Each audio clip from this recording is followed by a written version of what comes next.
Generally આપણે શ્રીફળના જે આ રીતે છોતા નીકળે ને તેને ફેંકી દેતા હોઈએ છીએ, પણ મને ખાતરી છે કે આજનો વિડીયો જોયા બાદ તમે આ છોતાને ક્યારેય નહીં ફેંકો, કારણ કે એટલો સારો આપણે છોતાનો ઉપયોગ કરીશું કે ઘરમાંથી કોઈ પણ પ્રકારની માખી, મચ્છર, વંદા, ગરોળી, ઉંદર તો દૂર થશે જ, પણ પૂરા ઘરને એનર્જીથી ભરી દેશે, ખૂબ જ પોઝિટિવિટી આપશે. તો ચલો આ છોતાનો ઉપયોગ કઈ રીતે કરી શકાય તે આપણે વિડીયો બનાવવાની શરૂઆત કરીએ.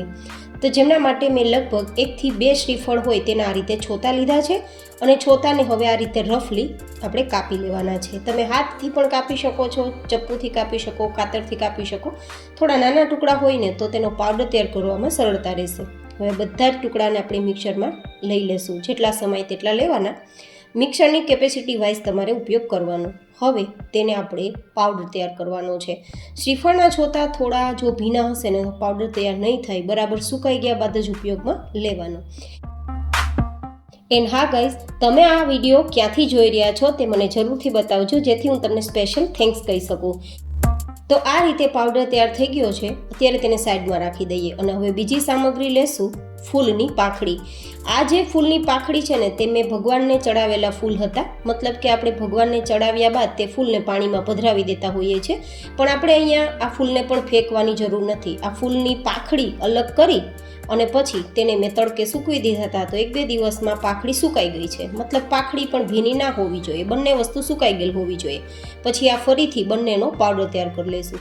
ગાઈઝ, આ બંને સામગ્રી આમ તો આપણે ફેંકી જ દેતા હોઈએ છીએ, પણ આ બંને સામગ્રીનો ઉપયોગ કરી આપણે વેસ્ટમાંથી બેસ્ટ એક એવો સુંદર ઉપયોગ કરીશું કે તમને ખૂબ પસંદ આવશે. એન્ડ હા, આ બંને સામગ્રી તમારી પાસે કદાચ ના હોય તો તમારે શું ઉપયોગમાં લેવું એ હું તમને આગળ બતાવીશ, પણ લગભગ ઘરમાં આ 2 સામગ્રીઓ તમને મળી જ રહે, કારણ કે દરેક વ્યક્તિ ભગવાનને ફૂલ પણ ચડાવતા હોય છે અને દરેક વ્યક્તિ શ્રીફળ પણ વધારતા હોય છે. તો તેના છોતાનો ઉપયોગ પણ કરી શકાય ને ફૂલની પાંખડીને સૂકવીને પણ તેનો ઉપયોગ કરી શકાય, અથવા તો બંનેમાંથી કોઈ એક પણ તમે લઈ શકો. બંને વસ્તુ લેવી જરૂરી નથી, પણ મારી પાસે હતી તો મેં બંને વસ્તુ લીધી છે. હવે આપણે આ પાવડરની અંદર લેશું 50 ગ્રામ જેટલો ગુગળ. મેં અહીંયા વધારે લીધો છે, તમે 20 થી 25 ગ્રામ જેટલો પણ લઈ શકશો, પણ મેં અહીંયા વધારે એટલા માટે લીધો છે કે એકદમ સ્ટ્રોંગ સુગંધ આવે અને પરિણામે કોઈ પણ પ્રકારના જીવજંતુ ઘરમાં બિલકુલ ના રહે અને પૂરા ઘરને પોઝિટિવિટી આપે. સાથે લેશું 50 ગ્રામ જેટલું કપૂર. આ કપૂર થોડા ચોખ્ઠામાં છે ટુકડા તૈયાર થયેલા. તમે જે ગોળી આવે છે ને કપૂરની તે પણ લઈ શકો, તમને જે મળે તે. એ પણ 50 ગ્રામ જેટલી છે. જોકે તે પણ તમે 20-25 ગ્રામ જેટલી લેશો તો પણ ચાલશે, પણ મેં વધારે સ્ટ્રોંગ સુગંધ માટે આટલી લીધી છે. સાથે લેશું 50 ગ્રામ જેટલો ચંદન પાવડર. જોકે ચંદન પાવડર ઉમેરવો ટોટલી ઓપ્શનલ છે, પરંતુ આપણે આ જે બનાવીએ છીએ તેને થોડું બાઇન્ડિંગ મળશે તેના માટે, અને એકદમ સરસ સુગંધ આવશે તેના માટે મેં લીધું છે. તમે 2-3 ચમચી હળદર પણ ઉપયોગમાં લઈ શકો છો જો ચંદન ના હોય તો. સાથે આપણે લેશું 4 થી 5 તમાલપત્ર. તે પણ પોઝિટિવિટી માટે અને જીવજંતુઓને દૂર રાખવામાં મદદરૂપ થાય છે. સાથે આપણે લેશું લગભગ 1 ચમચી જેટલા લવિંગ. લવિંગના પણ ફાયદા તમે જાણો જ છો. હવે આ બધા જનો એકદમ સરસ પાવડર તૈયાર કરી લઈશું. હવે આ પાવડરમાં કોઈ મોટો ટુકડો હોય ને તો નીકળી જાય ને તેના માટે એકવાર ચાળી લેશું, જેથી આપણે સરસ મજાની સ્ટીક તૈયાર કરી શકીએ. જોકે હવે તો તમે સમજી જ ગયા હશો કે આપણે ધૂપ તૈયાર કરીએ છીએ. જનરલી માર્કેટમાં ધૂપ એટલા સારા નથી મળતા, કારણ કે તેમાં ભેળસેળ હોય છે. જેટલો ઉપયોગ પોઝિટિવિટી માટે થવો જોઈએ તેટલો સામગ્રીનો ઉપયોગ નથી થતો.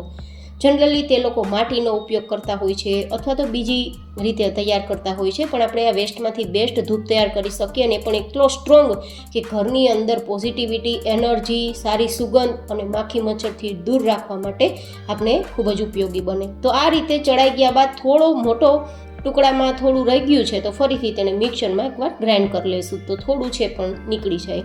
જનરલી જે ગુગળ છે ને તેના ટુકડા જ રહી ગયા હતા, તો ગુગળને પીસાવાથી એકદમ પીળો કલર આવી ગયો છે જો.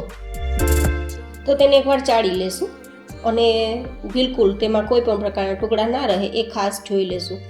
તમે અહીંયા જો ફૂલનો પાવડર અથવા તો નારિયેળના છોતા ના હોય તો તમે અહીંયા જે લાકડાનો છોલ હોય ને તે પણ લઈ શકો છો, અથવા છાણા પણ લઈ શકો છો, અથવા કોલસાનો ઉપયોગ પણ કરી શકો છો, તમારી ચોઈસ. પણ જનરલી વેસ્ટમાંથી બેસ્ટ વસ્તુનો ઉપયોગ કરશું તો ઉપયોગ પણ થઈ જશે, અને એકદમ પોઝિટિવિટીવાળી વસ્તુ આપણે ઉપયોગમાં લીધી છે, કારણ કે ભગવાનને ચડાવેલા ફૂલ પણ પવિત્ર હોય છે અને શ્રીફળ પણ પવિત્ર માટે જ હંમેશા ઉપયોગમાં લેવાતું હોય છે. તો હવે અહીંયા આપણે લેશું ગાયનું ઘી. તો અત્યારે હું પહેલાં 3 થી 4 ચમચી જેટલું ગાયનું ઘી ઉમેરું છું. પછી જરૂર લાગશે તો આપણે ફરીથી ઉમેરીશું. તમે અહીંયા તલના તેલનો ઉપયોગ કરી શકો છો, ઘી ના ઉમેરવું હોય તો. પણ જનરલી ધૂપમાં ગાયનું ઘી જો ઉપયોગમાં લેશું તો ઘરની પવિત્રતા વધશે અને ઘરમાં સુગંધ પણ સારી ફેલાશે અને એકદમ બાઇન્ડિંગ સારું થશે. તો આ રીતે આપણા બધા જ પાવડરમાં ઘી એકદમ સરસ લગાવાઈ જાય પછી 2 ચમચી જેટલું ગંગાજળ ઉમેરીશું. ગંગાજળ પણ પવિત્ર હોય છે, તો 2 ચમચી જેટલું ઉમેરવાનું. જો ગંગાજળ ના હોય તો કંઈ જરૂર નથી, ઓપ્શનલ છે. જો કે સારા સુગંધ માટે તમે અહીંયા 2 ચમચી ગુલાબજળનો ઉપયોગ પણ કરવો હોય તો કરી શકો છો. જો કે મેં નથી કર્યો કારણ કે મેં ગંગાજળનો ઉપયોગ કર્યો છે અને કપૂર અને ગુગળની એકદમ સ્ટ્રોંગ સુગંધ હોય છે, તો બીજી સુગંધની જરૂર બિલકુલ નથી રહેતી. હવે આ રીતે આપણે લોટ જેવું બંધાઈ જાય ને ત્યાં સુધી આપણે ઘી ઉમેરવાનું છે, અથવા તો તમે ગંગાજળનો ઉપયોગ કરી શકો છો અથવા તો સાદા પાણીનો ઉપયોગ પણ કરી શકો છો.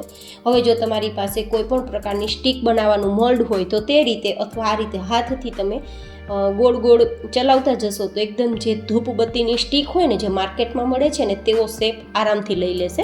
તમારે જાડી પાતળી જેવી રાખવી હોય તેવી તમે રાખી શકો, તમારી ચોઈસ. આ બધી જ સ્ટીકને આ રીતે આપણે તૈયાર કરવાની છે અને બધી જ સ્ટીક પરફેક્ટ આ રીતે સરસ તૈયાર થઈ જાય પછી આપણે તેને સૂકવવાની છે.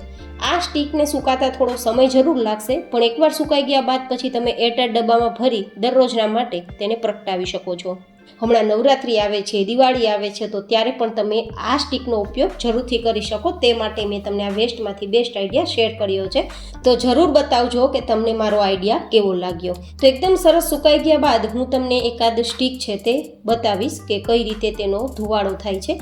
એન્ડ ગાઈઝ, આ જે સ્ટીક તૈયાર કરી છે ને એ એટલી સરસ હેલ્ધી સામગ્રીઓના ઉપયોગથી તૈયાર કરી છે કે પૂરા ઘરને સુગંધીદાર તો બનાવશે જ, પણ સાથે સાથે તમારા ઘરની પોઝિટિવ ઉર્જાને પણ વધારશે. તમારી કોઈ પણ બીમારી તમને વાયરલ ઇન્ફેક્શનના કારણે થતી હોય તો તે પણ દૂર રાખશે. અત્યારે જે કાંઈ પણ ડેન્ગ્યુના, મેલેરિયાના મચ્છરથી આપણે બીમાર થઈ જઈએ છીએ તો તે પણ દૂર થઈ જશે. તમને વાયરલ ઇન્ફેક્શન થતાં પણ અટકાવશે. પ્લસ તમારા ઘરમાં કોઈ પણ પ્રકારના જીવજંતુઓ જેમ કે માખી, મચ્છર, વંદા, ગરોળી, ઉંદર આ બધું જ દૂર રહેશે અને ટોટલી ઘરને સુગંધીદાર અને એકદમ સરસ પોઝિટિવ ઉર્જા સાથે ભરી દેશે. તો હવે આપણે તેને અગ્નિ આપવાનો છે, મતલબ દિવાસળીથી, મીણબત્તીથી, દીવાથી તમે એકવાર પ્રગટાવી દેજો અને પ્રગટાવ્યા બાદ ઠારી નાખશો તો આ રીતે ધૂપ છે તે પૂરા ઘરમાં ફેલાઈ જશે. એન્ડ હા ગાઈઝ, દરરોજના માટે 4 થી 5 સ્ટીક આ રીતે પ્રગટાવવાની અને ઘરમાં જુદા જુદી જગ્યાએ થોડા અંતરે આ સ્ટીકને રાખી દેવાની, જેથી પૂરા ઘરની અંદરથી કોઈ પણ પ્રકારના જીવજંતુ હશે તે આ ધુવાડાના કારણે જતા રહેશે અને પૂરા ઘરમાં સુગંધ ફેલાઈ જશે અને એનર્જીથી ભરપૂર થઈ જશે. બહારની સ્ટીક કરતાં ક્યાંય ગણો વધારે ધુવાડો પણ થશે, જે ધુવાડો તમને બિલકુલ નુકસાન નહીં કરે, માત્ર ને માત્ર તમારા સ્વાસ્થ્યને સારું કરશે. કારણ કે તમે જાણો છો કે આમાં આપણે પોઝિટિવ ઉર્જા આપે તેવી સામગ્રીનો ઉપયોગ કર્યો છે. ફરી મળીશું એક નવા જ વિડીયો સાથે. ત્યાં સુધી stay healthy and stay happy.